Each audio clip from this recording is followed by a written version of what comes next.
What's going on, everyone? Just a quick little 8 to 10 here. I just want to talk about some shit I've been seeing somewhat recently, I think. It's a thought I've had for a while now. But basically, I'm going to get down to it. If you coach acceleration-based sports and you don't sprint at max speed, I personally believe you are capping your athletes. Like, I don't care if it's a short distance sport. Like, I'm talking like, maybe talking basketball or, sports like that, like where it's just quick, da da da da da. Even cricket and shit like that, like maybe baseball, or you talk about like American football and shit like that, where we're like short burst wide receivers, running backs, things like that. It's a primarily acceleration based sport. I don't really care if you like 10 or 5, 10, 15 meter sprints, like even 20. We're not even reaching max velocity at 20 meters. Do you know what I mean? Like, if you skip your max velocity, max speed, whatever you want to call it, your top end speed work, you are creating slower and more fragile athletes, in my opinion. I don't think things like sled pushes, jumps, resisted sprints, I don't think they replace the adaptations that you receive from max velocity, like sprinting. I mean, you hear the excuse. I think a lot of coaches maybe don't know how to program for max velocity speed work, and that's okay. If you don't know that, that's fine. But figure out a way. Figure out, something you can do to, I guess, get that in your program. I tend to hear a lot of coaches, they'll say like, "Oh, we don't reach max velocity maybe in our sport." Like, especially for basketball, so say for example, was like the main kind of sport that springs to mind and kind of gave me the idea for this video. Right, you're limited by the court, however big the court is, right? So you're never probably truly going to hit max velocity, especially because of plays and developing plays and things like that, right? So they say like, "Oh, our sport is pretty much all acceleration, so we don't need top end speed." Sounds really good, but it's wrong. Let's be honest, it's wrong, right? Acceleration doesn't exist in its own bubble. Like, speed is not just split into acceleration and top end speed and change of direction and things like that. It's all speed. I guess it's all under the ceiling of speed, right? So if your ceiling is lower and acceleration hits it, so if my ceiling's here and my acceleration whacks the ceiling, I can't get any faster. I've accelerated to my top speed and that's it. So my acceleration is going to be done for. Whereas with my ceilings here, more max velocity, because my ceiling's higher, I can accelerate for longer and I'm faster over these distances. So the speed ceiling reality, I guess, is if you took two athletes, same power, same technique, like they've both been, say, coached by me or coached by someone else, and they have the same sprint mechanics, but one of them has been doing max velocity work.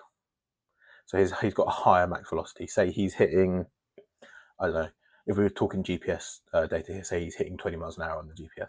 Say this guy's only hitting 18, right? That's 2 mile per hour difference. That's a lot when it comes to sprinting. They race. Who's going to win? Every single time, who's going to win, no matter what distance it is? The guy with the higher max velocity. That's simple fucking logic. If my engine is bigger, my car is faster. Is it not? Well, in my opinion, it is anyway. You don't train max velocity, in my opinion, because athletes always get there. A lot of times they don't.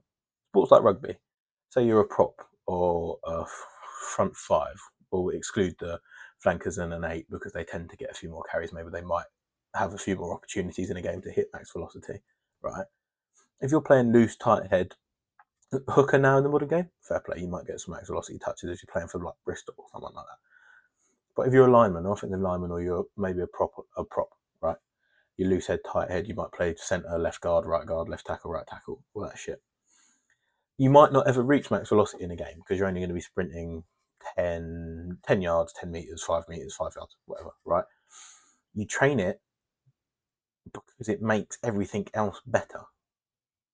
Your acceleration gets faster because you've got more speed to accelerate into. Therefore, your acceleration is going to get faster. And I think I don't like to talk about force velocity curve because, in my opinion, it's the biggest waste of time that most people, that when they come to power training and training athletes and things like that, they tend to just fanny about with the force velocity curve. But when you do acceleration, you're hammering one side of that curve. Do you know what I mean? Like, you're doing heavy sleds, short sprints, push, push, push. You're doing blah, blah, blah, but you never train that true high velocity output, right? And that's, in my opinion, how you get guys really strong and really powerful, but slow. They reach that top end speed. Like I said, we'll go back to the 2018 split on the guys. If they both raced over, let's say, 20 meters, the guy with the 20 mile per hour max velocity is gonna just dust him.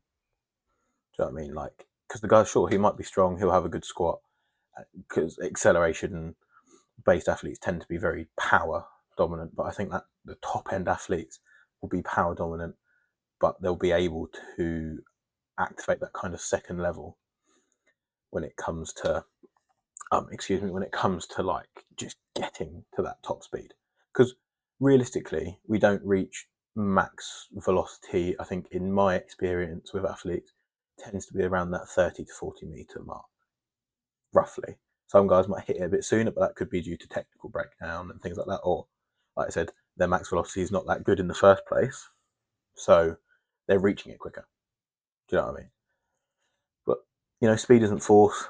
It's force at high velocity, and you're skipping that high velocity training. And I think, people say, oh, mechanics and blah, blah, blah. But people say, like, mechanics take care of themselves, or guys will learn it eventually. No, it's wrong. If an athlete never sprints upright, if they never reach top end speed, they'll never develop the mechanics, it takes to run at top end speed. If they're only doing acceleration, we're only getting low and we're only getting a good positive shin angle and blah, blah, blah, all that shit. If we're then getting to max velocity and we're just upright and we're still trying to run with the same mechanics, we're running our acceleration distances with, then we're going to just get slower. People tend to over push, they brake, they have poor like front side mechanics. And a lot of guys have sloppy transitions, yeah, like especially with team sports and stuff, you'll do A skips, B skips, blah, blah, blah. I think it's a lot better at the higher end of rugby. Is what I tend to work with the most. We'll stick with that as an example in basketball. I think it's getting better, but it still needs to be improved. I think a lot of the US colleges have, in my opinion, I think they've figured it out. They've got the formula for that, sprinting before leg days and things like that, or lower body days, should we say?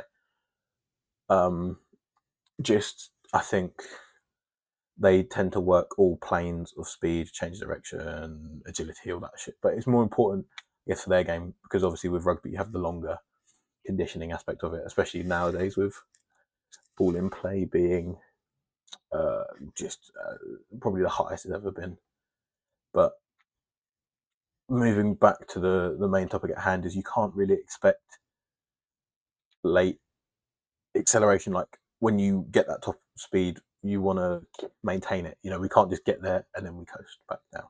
We want to maintain that top speed, and you can't expect athletes to do that if they've never sprinted fast before. It's like you don't get in a car and instantly know how to drive. You know what I mean? You have to learn how to do it. And I think another thing is like hamstring injuries. If you avoid max velocity sprinting because you think it prevents your athletes from pulling their hamstring, you're an idiot. You've got it backwards. Like, let's be honest, right? Most hamstring injuries are going to happen at high speed near max velocity during a late swing, or we land funny, or whatever, right? And that's just the fact. A lot of hamstring tweaks are going to happen at max velocity. But this acceleration work, yeah, sure, it loads the hamstrings. We do heavy sleds and things like that. Sure, if you've ever done a heavy sled, maybe if you loaded up 25 to 50%, somewhere in that range of body weight on a sled and tried to run as fast as you can, sure, hammies and glutes are feeling it the next day. Do you know what I mean? But it's not for that long and it's not that fast, right? And you can do as many Nordics and as many two down, one up hamstring curls as you want, but nothing that you're going to do in the weight room is going to prepare your hamstrings for sprinting like just doing sprinting is going to. And that's where the max velocity aspect comes into it. And then people say like, oh, my sport doesn't hit max velocity. It does. You don't realise it. Not every play, sure. Like I made an Instagram post about this, and I did 2 sprinters accelerating. I think it was Kashane Thompson and Harry Eckines, however you pronounce his last name, I do apologise. And then it's Henry Arundel with the kickoff, Marcus Smith running. Do you know what I mean? Like, you don't get there every play, sure, but you get there eventually. Do you know what I mean? There's always going to be an opportunity. Breakaways, chasing, recovery, open field transition. Just because it's rare doesn't mean it's irrelevant. Do you know what I mean? Like, just because it's only happening maybe to you twice a game, that's 2 times you're not prepared for. That's 2 times in a game you could make a play, and you're not prepared to make that play. So if it can happen in a game, I'm not sports specific, but if it can happen in a game, I think we should be training it, honestly. And I think what maybe a lot of coaches don't like is the volume aspect of it. Like, I think people panic. Like, no, like, I'm not sitting here saying to you, turn your team into sprinters. I'm not saying, right, we're going to go get the guys to run hundreds and 200s. Do you know what I mean? That's not what I'm saying. 50 to 60 cap, probably 60 cap, honestly. If we're going any more than that, you're either going to have a teammate or someone, or your sport generally just isn't that exposed to a 60-meter sprint. Like, if you play basketball, I generally don't think the court's more than 50 meters, maybe 60 at a push, right? And you're never going to run one into the other. Same with rugby. If you've got a breakaway off the halfway line, that's only 50 meters to the try line. But if you can, anyway, we've been over this. I think a good programming kind of gist to it is 1 to 2 exposures a week. I think off season, I tend to go 2-2. So 2 acceleration, 2 top speed. In season, we'll go to 1 top speed, 1 acceleration, because I like to think that the game is our second acceleration and top speed session if we're playing a game weekly and blah blah blah. I think anywhere from 2 to 6 sprints with optimal recovery being generally, if I run a guy, say 40 meters, I want him to be resting for about 5 to 6 minutes. Realistically, that's just me. Obviously, some guys that's too much. Some guys that's too little. For the bigger guys, it tends to work too little. But then we need to work on some conditioning aspects and stuff like that. Obviously, full recovery, maximal intent. And I think if you're a coach watching this and you go, "Oh, that doesn't fit into my program," or blah blah blah, I genuinely think if that breaks your program was fragile from the start. Your guys were bound to get injured eventually. It just hasn't happened yet. You know, and I think just to genuinely just end this off with my thoughts is like, if you're skipping max velocity, it doesn't make you sport specific because your sport is only acceleration based. It makes you short sighted on hamstring injuries, just general athletic development of your athletes, you know, things like that. And then, you know, acceleration wins games, but max velocity decides how fast, how long your athletes can accelerate for, right? That's just me. That's just my general thoughts on it. It's slightly longer than I wanted it to be, and I do apologise. But if you're watching this and you disagree, that's fine. Comment and tell me why, and we can have a little debate about it. I'm not fussed, but I think my general takeaway is do more max velocity training because you're probably too slow to just focus on acceleration for now. That's my just 2 cents on it. Thank you for watching. Instagram's linked below. Coaching, email me. Comment if you have any, questions. Happy to answer. DM me on Instagram any questions. I love talking about training. I love doing all this shit. So, see you in the next one.